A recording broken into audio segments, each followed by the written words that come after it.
En tant que militant des droits de l'homme? Écoutez, je suis attristé, je suis choqué, je suis même révolté. Je suis révolté parce qu'il faut imaginer ce que ça aurait été notre réaction si on avait un hebdomadaire européen qui titrait sur le péril marocain, le péril musulman, le péril... Je suis d'ailleurs d'autant plus choqué que dans le même numéro, il y a un article très bon de M. Abdeltif Msour qui souligne le risque de l'islamophobie en Europe.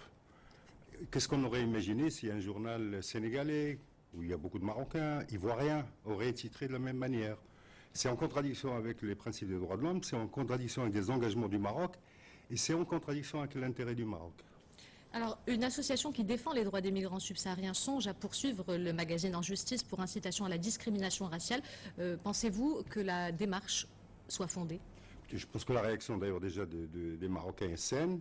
Je ne sais pas, je n'ai pas à conseiller ce que doivent aux associations ce qu'elles doivent faire. Je peux vous dire ce que je pense que le Conseil national des droits de l'homme doit faire. Nous sommes en train de préparer depuis des mois un rapport sur la situation des étrangers au Maroc dans les subsahariens.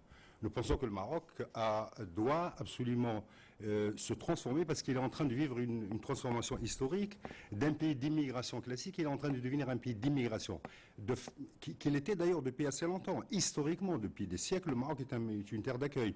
Il est en train de le devenir parce que nous vivons un monde de mobilité, de circulation, et parce que l'immigration sud-sud sont en train de se développer.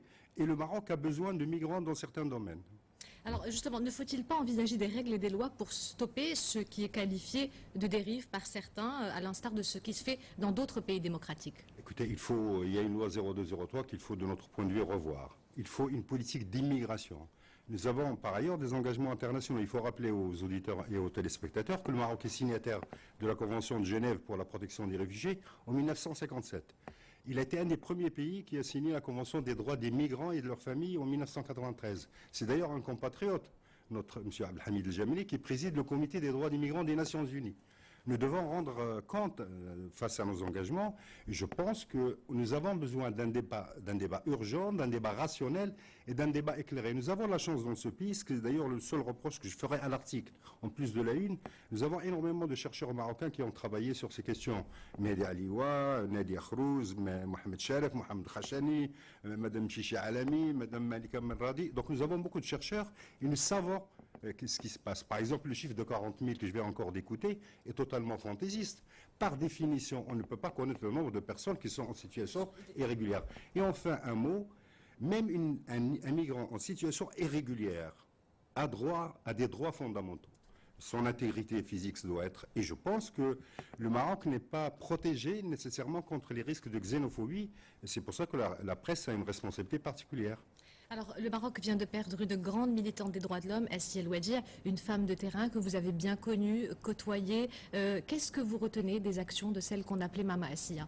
Écoutez, il y a encore 10 jours, Jamila Siyori, qui était la coordinatrice de ce rapport, discutait avec Assia des recommandations dans notre rapport sur les prisons.